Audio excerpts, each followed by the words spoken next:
আমরা নির্বাচনের মাধ্যমে আইন প্রণেতাদের সংসদে পাঠাই, আর তারা আমাদের জন্য আইন বানায়। এটা হচ্ছে মানুষ হয়ে মানুষকে রব বানানো, আর এটা হচ্ছে শিরকুম বিল্লাহিল আযীম, মারাত্মক শিরক, মারাত্মক। আপনারা যে ভোট দেন সংসদ সদস্য, তো সে কি, তারে কেন ভোট দেন? গম চুরি করতে? কথা বলেন। চাউল চুরি করতে? রাস্তার টাকা চুরি করতে? সে হচ্ছে আপনাদের নেতৃত্ব দিবে, সে আপনাদের আইন প্রণেতা, আপনাদের। কথা বলেন।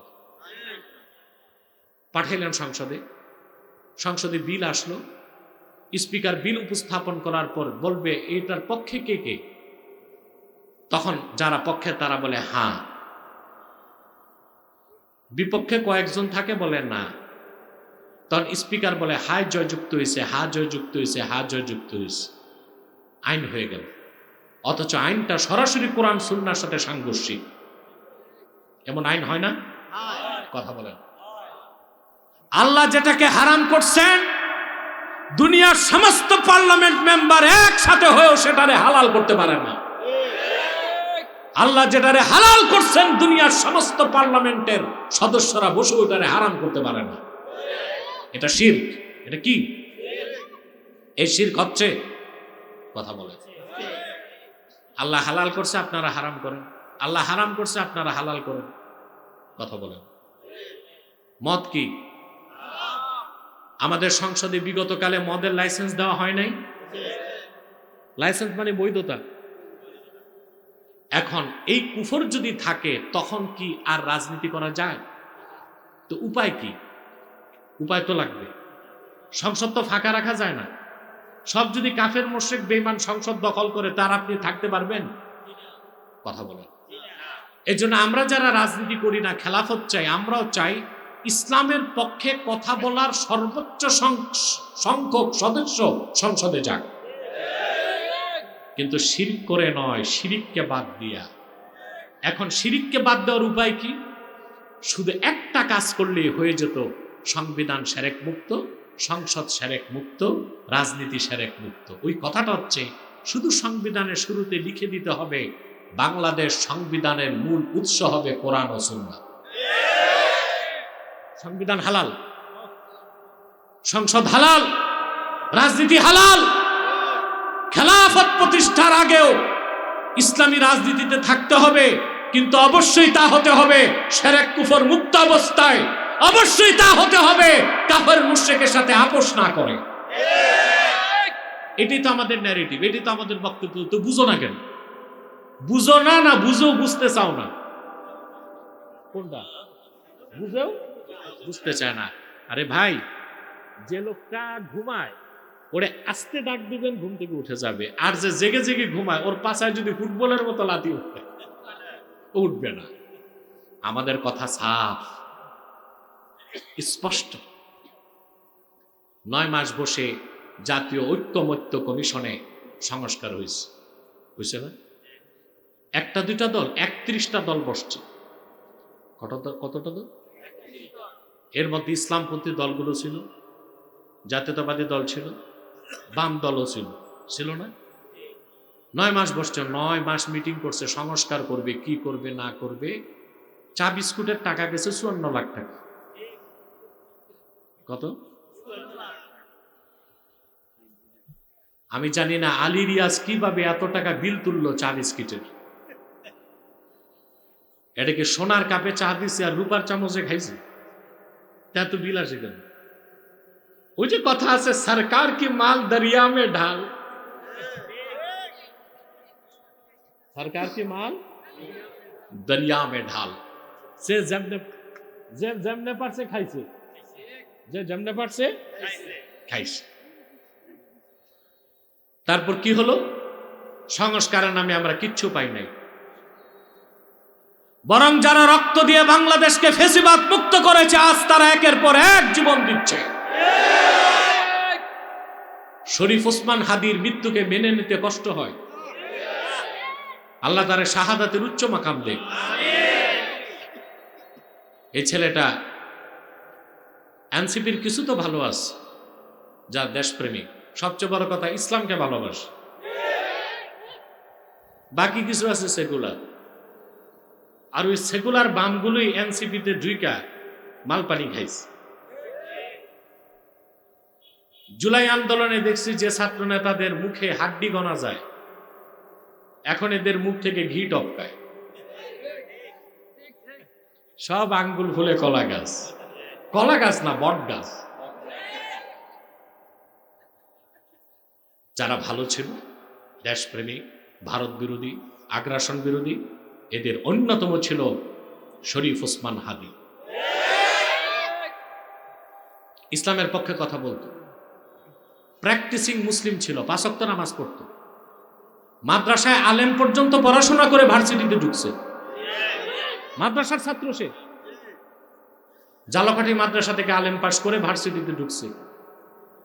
হাফেজ ছিল, দাড়ি রাখছে, নামাজ পড়তো, দুর্নীতির বিরুদ্ধে সে লড়াই করত, আর ভারতীয় আধিপত্যবাদের বিরুদ্ধে লড়াই করত।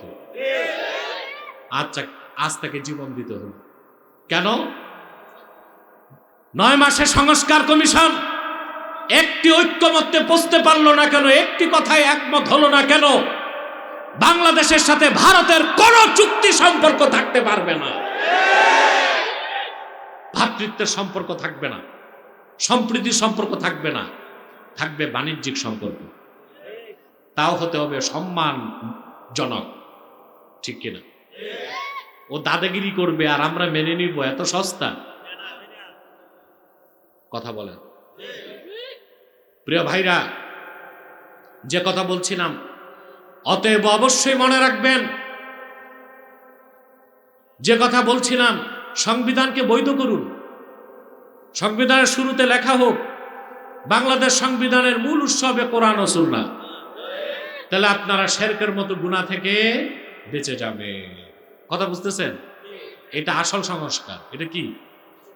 এই সংস্কারের খবর নাই, সবাই আছে পিআর নিয়ে, গণভোট নিয়ে, ঠিক কিনা? আমার পিআরের বক্তব্যটা শুনছিলেন? কথা বলে, আরে মিয়া, বাংলাদেশে রাজনীতি করে এমন কেউ নাই যে আমার পিআরের ব্যাখ্যা নেয় নাই। বক্তারা খেপছিল না? কথা বলে, এখন সব দল পিআর মানছে কিনা আমারটা? কথা বলে, পিআর বাদ না, নিম্নকক্ষে বাদ না। এরপর গণভোট নিয়ে আমার একটা বক্তব্য শুনছেন না? কেউ বলছে গণভোট আগে, কেউ বলছে পরে, আমি বলছি কখনো না। বলি নাই? কেন বলছি? আমার কি স্বার্থ? আমার তো নির্বাচন নাই, দল নাই। আছে দল, তাহরিকে খাতমে নবুয়ত বাংলাদেশ, বাংলাদেশের সর্বশ্রেষ্ঠ রাজনৈতিক সংগঠন। রাজনৈতিক দল তো আমার নাই। আমি একটা বিষয় চিন্তা করছি, 1977 সালে প্রেসিডেন্ট জিয়াউর রহমান 77 সালের 30শে মে গণভোট করছিল 19 দফার পক্ষে। কত দফার পক্ষে? তারপর হ্যাঁ ভোটে জয়যুক্ত হয়েছিল। তিনি সংবিধানকে পরিবর্তন করে সংবিধানে লিখছিলেন বিসমিল্লাহির রহমানির রহিম। আরেকটা কথা লিখছিলেন যে বাংলাদেশ রাষ্ট্র পরিচালনার মূল নীতি হবে আল্লাহর প্রতি বিশ্বাস ও আস্থা। যদি একটা নেক আমলের কারণে আল্লাহ সুবহানাহু ওয়া তাআলা তার বান্দা জিয়াকে মাফ করে দেয়। এখন গণভোট যদি হ্যাঁ জয়যুক্ত হয়ে পাশ হয়, সনদের মধ্যে এই কথাটা বাদ রাখছে। সনদ যদি পাশ হয়ে যায় গণভোটের মাধ্যমে, তাহলে সংবিধান থেকে বিসমিল্লাহ সরাতে হবে, আর আল্লাহর প্রতি আস্থা ও বিশ্বাস এই কথাটাও সরাতে হবে। এখন বলেন, শুধু আমি না, কোনো মুসলমান গণভোটকে সমর্থন করতে পারে? আগেও না, পরেও না। আগে সনদ ঠিক করো, তারপর গণভোট করো। আমার কথা স্পষ্ট তো? বুঝে না কারা? জেগে জেগে ঘুমায় যারা, ঠিক কিনা?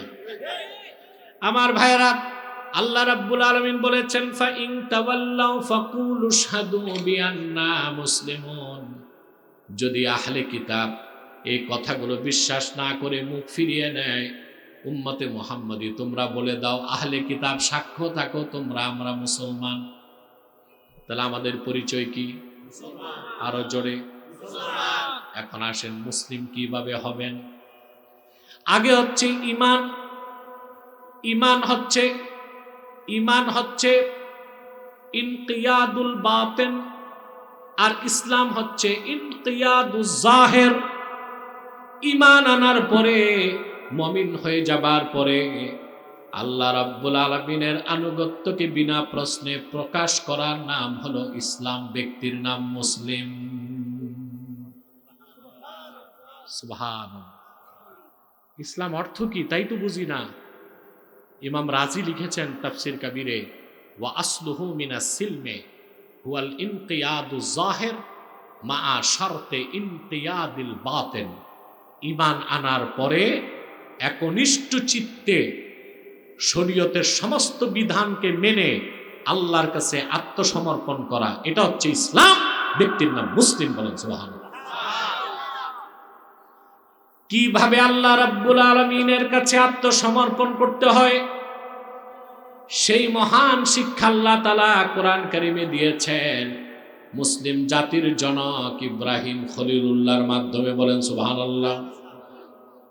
কার মাধ্যমে? মুসলিম জাতির জনকের নাম কি? আরো জোরে। উনি আমাদের জনক, আমাদের পিতা। সুবহানাল্লাহ। মুসলমান যারে তারে বাপ বানাইতে পারে? কথা বলেন। সমস্ত মুসলমানদের আধ্যাত্মিক পিতা, রুহানি পিতা আল্লাহর হাবিব সাল্লাল্লাহু আলাইহি ওয়াসাল্লাম। সমস্ত মুসলমানদের জাতির পিতা ইব্রাহিম খলিল।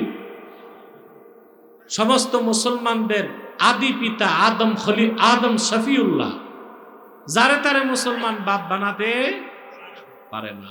হযরত ইব্রাহিম উনি কিভাবে মুসলিম হতে হয় সে পরীক্ষা দিয়েছেন। আল্লাহ কথাগুলো কোরআনে বলেছেন। আল্লাহ পাক বলেন, ওয়া ইয ক্বালা লাহু রাব্বুহু আসলিম ক্বালা আসলামতু লিরাব্বিল আলামিন। আল্লাহ বলেন, মুহাম্মদ সাল্লাল্লাহু আলাইহি ওয়াসাল্লাম স্মরণ করুন আপনি ইব্রাহিমকে যখন তার রব বলল আসলিম। সুবহানাল্লাহ। মানে মুসলিম হও। কি হও? আসলিম। ইমাম বাগাবী লিখছেন, সররিফ উনুকাকা তাহতা আহকামিল্লাহি আযজা ওয়া জাল। ইব্রাহিম, আল্লাহর হুকুমের সামনে মস্তক নত করো, গর্দান ঝুঁকাও। তিনি এক বাক্যে বলেছেন, আসলামতু লিরাব্বিল আলামিন, রব্বুল আলামিনের জন্য আমি আত্মসমর্পণ করলাম। তিনি কতটুকু মুসলিম হলেন যাচাই করার জন্য আল্লাহ তারে 10টা পরীক্ষা দিলেন। সুবহানাল্লাহ বলবেন। কোরআনে কারীম আল্লাহ তাআলা বলেন, ওয়া ইযবিতালা ইব্রাহিমা রাব্বুহু বিকালিমাতিন ফাআতাম্মাহুন ক্বালা ইন্নী জাঈলুকা লিন-নাসি ইমামা قال ومن ذريتي قال لا ينال عهد الظالمين। আল্লাহ রাব্বুল আলামিন বলেন, মুহাম্মদ সাল্লাল্লাহু আলাইহি ওয়াসাল্লাম আপনি স্মরণ করুন ইব্রাহিমের রব যখন ইব্রাহিমের পরীক্ষা নিলেন, সবগুলো পরীক্ষা তিনি শতভাগ সফলতার সাথে উত্তীর্ণ হলেন। আল্লাহ ডাক দিয়ে বললেন, ইব্রাহিম আমার সব পরীক্ষায় তুমি কামিয়াব হয়ে গেছো, আমি গোটা মানব জাতির জন্য তোমারে নেতা বানায় দিব। কটা পরীক্ষা নিছেন? কিসের পরীক্ষা? আত্মসমর্পণের পরীক্ষা।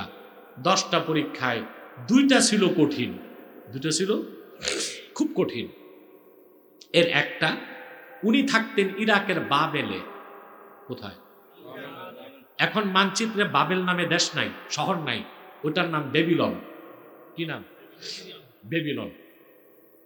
ওখানে ওনার বাড়ি ছিল। উনি যাকে পিতা বলতেন আজার, গোষ্ঠীর লোকজন সব ছিল, কেউ অগ্নি পূজারী, কেউ নক্ষত্র পূজারী, কেউ সূর্য পূজারী, কেউ মূর্তি পূজারী, সব পূজায় লিপ্ত ছিল, মুশরিক ছিল, কাফের ছিল। আল্লাহ হুকুম করছেন, ইব্রাহিম তাদেরকে তুমি আমার তাওহীদের দাওয়াত দাও আর মূর্তির পূজা থেকে বাঁচতে বলো। কথা বুঝতেছেন? তিনি যে পিতাকে ও বংশের লোকজনদেরকে বললেন, তোমরা নিজেরা হাতে তৈরি করছি উপাস্যগুলোকে ইবাদত করো কেন? কথা বলেন। এগুলোর ইবাদত করো কেন? এগুলো তো তোমরা বানাইছো, ওরা তোমাদের বানায় নাই। তো এগুলো তোমাদের খোদা হয় কেমনে? ওরা কোনো দলিল দিতে পারে নাই, একটা যুক্তি দিছে। কি দিছে? قالوا وجدنا آباءنا لها عابدين। বাপ দাদাকে দেখছি এগুলোর ইবাদত করছে, আমরাও করি। নাউজুবিল্লাহ বলে। তারা শিরক করতে যুক্তি দিছে সাংস্কৃতিক।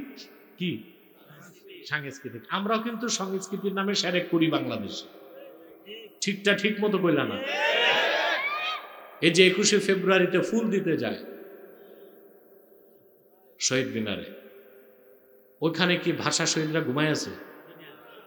এইটা কি নগ্ন পদে ওইখানে ফুল দিয়া নীরবতা পালন করে? জিজ্ঞেস করলে এটা বাংলার সংস্কৃতি। নাউজুবিল্লাহ। আপনি ভাষা শহীদদের জন্য হাত তুলে দোয়া করেন, এটা চলবে, কিন্তু বিজাতীয় সংস্কৃতিতে এটা করা শিরকি কাজ। পহেলা বৈশাখে মঙ্গল শোভাযাত্রা বের করে, এটাও বলে সংস্কৃতি। তাহলে আমরাও শিরক করি সংস্কৃতির নামে। কি নামে?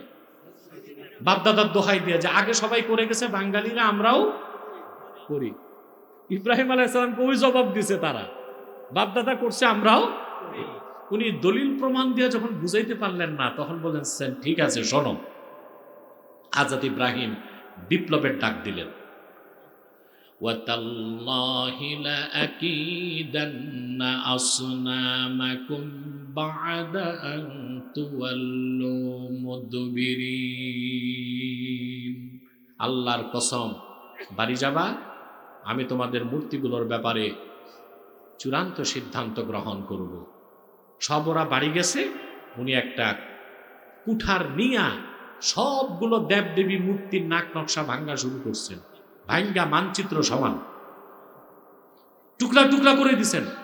কোরআন শরীফে আল্লাহ বলেন, ফাজআলাহুম জুদাদান ইল্লা কাবীরান লাহুম লাআল্লাহুম ইলাইহি ইয়ারজিউন।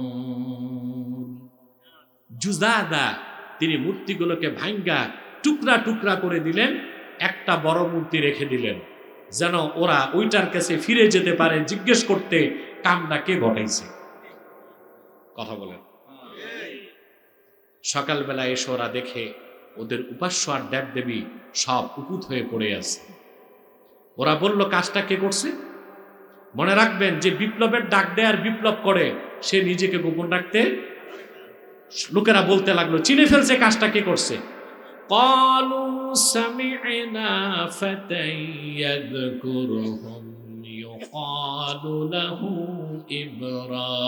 ইব্রাহিম। একজন যুবকের নাম শুনছি, এই মূর্তিগুলোর বিরোধিতা করে, সেই এই কাজটা করছে। লোকেরা তারে ইব্রাহিম বলে ডাকে। আল্লাহু আকবার। এর নাম বিপ্লব। আল্লাহর তাওহীদের পক্ষে পৃথিবীতে প্রথম বিপ্লবের ডাক দিয়েছেন ইব্রাহিম খলিল। আর আজ কিনা ইব্রাহিমের সন্তান দাবিদাররা পূজা মণ্ডপে দৌড়ায়। এটা আমাদের কাজ? কথা বলেন। মূর্তি যারা বানাবে তারা পাহারা দিবে। কথা বলেন। বাকিটা সরকার দেখবে, কারণ হিন্দুরা ট্যাক্স দেয় না, তো দায়িত্ব কার? সরকারের, ব্রাহ্মণের, পুরোহিতের, মৌলবীর না। ঠিকটা ঠিক মতো কইলা না? এটা কি হযরত ইব্রাহিমের সন্তানদের কাজ? এই কাজ আর করব আমরা? আল্লাহর কাছে ক্ষমা চাইবো। আল্লাহ আমাদের গুনাহ মাফ করুন। বলুন আল্লাহুম্মা আমিন। সংবাদ চলে গেল নমরুদের কাছে। নমরুদ পার্লামেন্ট বসাইছে, তার একটা পার্লামেন্ট ছিল, বুঝলেন? বলে ইব্রাহিমকে কি শাস্তি দেওয়া যায়? ওরা বলল, হাররিকুহু ওয়ানসুরু আলিহাতাকুম ইন কুনতুম ফাইলিন। তাকে আগুনে জ্বালাও আর তোমাদের খোদাগুলোরে সাহায্য করো যদি কিছু একটা করতেই চাও। বিশাল আগুনের কুণ্ডলী নির্মাণ করা হলো, কাঠের কামান বানানো হলো, হাতলের মধ্যে হযরত ইব্রাহিমকে হাত পা বেঁধে বসায় দেওয়া হলো। দাউ দাউ করে আগুন জ্বলছে, তিনি তাকায় আছেন মৃত্যুর অপেক্ষায়। আল্লাহর বান্দা ইব্রাহিম কতটুকু আত্মসমর্পণ করছে আল্লাহর হুকুমের সামনে, আল্লাহ তার যাচাই করতে জিবরিল পাঠিয়ে দিলেন। জিবরিল এসে হযরত ইব্রাহিমকে বললেন, ইব্রাহিম, আমি আল্লাহর সবচেয়ে শক্তিশালী ফেরেশতা, আমার নাম জিবরিল। আলাকা হাজাতুন ইয়া ইব্রাহিম, ইব্রাহিম তোমার কোনো সাহায্য লাগবে কিনা? আল্লাহর পয়গম্বর ইব্রাহিম জবাব দিলেন, অবশ্যই সাহায্যের দরকার আছে জিবরিল। তোমার কাছে প্রশ্ন করি, হাজাতুন ইলাইকা ও ইলাল্লাহ, সাহায্যটা কি তোমার কাছে চাইবো না আল্লাহর কাছে? পাশ, সফল। কাঠের কামান ঘুরতে লাগলো, রশি কেটে দিল, ছিটকে ইব্রাহিম আলাইহিস সালাম আগুনে চলে গেলেন। আগুন তার শরীরে লাগার আগে তিনি পড়তে লাগলেন, হাসবিয়াল্লাহু ওয়া নি'মাল ওয়াকিল, আল্লাহ আমার জন্য যথেষ্ট, তিনি সর্বোত্তম অভিভাবক। আপনারা সকাল সন্ধ্যায় দোয়াটা পড়বেন। বিপদ তো দূরে থাক, বুলেট বোমাও লাগবে না, আর যেদিন লাগবে ওই দিন ভুলে থাকবেন, পড়বেনও না। সুবহানাল্লাহ। বুখারী শরীফের হাদিস, আল্লাহর হাবিব সাল্লাল্লাহু আলাইহি ওয়াসাল্লাম ইরশাদ করেছেন, হাসবিয়াল্লাহু ওয়া নি'মাল ওয়াকিল, ক্বালাহা ইব্রাহিম হিনা উলকিয়া ফিন-নার। হযরত ইব্রাহিমকে যখন আগুনে নিক্ষেপ করা হয়েছে, আল্লাহর আকাশের নিচে সর্বপ্রথম ইব্রাহিম পড়েছে, হাসবিয়াল্লাহু ওয়া নি'মাল ওয়াকিল, আল্লাহ আমার জন্য যথেষ্ট, তিনি সর্বোত্তম অভিভাবক। বলেন সুবহানাল্লাহ। পুরা দোয়াটা হাদিস শরীফের অন্য রাওয়ায়াতে আসছে, আমি কি বলবো? পড়বেন। সকালে 7 বার, সন্ধ্যায় 7 বার। হাসবিয়াল্লাহু লা ইলাহা ইল্লা হুয়া আলাইহি তাওয়াক্কালতু ওয়া হুয়া রাব্বুল আরশিল আযীম। ফজরের পর যে 7 বার পড়বে, মাগরিবের পরে যে 7 বার পড়বে, 24 ঘন্টার জন্য আল্লাহ তাআলা তারে নিরাপত্তার চাদরে বেষ্টন করে দিবেন। এমন ভাবে আল্লাহর রহমতে সে লেমিনেটেড হয়ে যাবে, কোনো বিপদ আপদ, জাদুটোনা, বুলেট বোমা কিছুই তার গায়ে লাগতে পারবে না। বলেন সুবহানাল্লাহ। পড়বেন ফজরের পর, মাগরিবের পর। আবার ফজর বাদ দিয়া পড়লে হবে না, মাগরিব বাদ দিয়া পড়লে হবে না, এগুলো নামাজ পড়ে পড়বেন, নিরাপদ থাকতে পারবেন ইনশাআল্লাহ। আজার, হযরত ইব্রাহিম যাকে বাবা বলতেন, প্রাসাদের ছাদে উঠে তাকাইছে ইব্রাহিমের অবস্থা কি দেখতে। কাসাসুল কোরআনে ইবনে কাসির লেখেন, আজার লক্ষ্য করে দেখলো বিশাল অগ্নিকুণ্ডের মধ্যে আল্লাহ রাব্বুল আলামিন ইব্রাহিমের জন্য সবুজ বাগান বানায় দিয়েছেন। দুঃখ করে সে তখন বলল, নি'মার রাব্বু রাব্বুকা ইয়া ইব্রাহিম, সত্যি ইব্রাহিম, তোমার রব যিনি আল্লাহ, তিনি মহাসত্য রব, উত্তম রব, আসলেই তিনি ছাড়া কোনো রব নাই। আমরা তোমাকে আগুনে দিলাম, আর তিনি তোমাকে আগুনের জায়গাটা গুলিস্তান বানিয়ে দিয়েছে।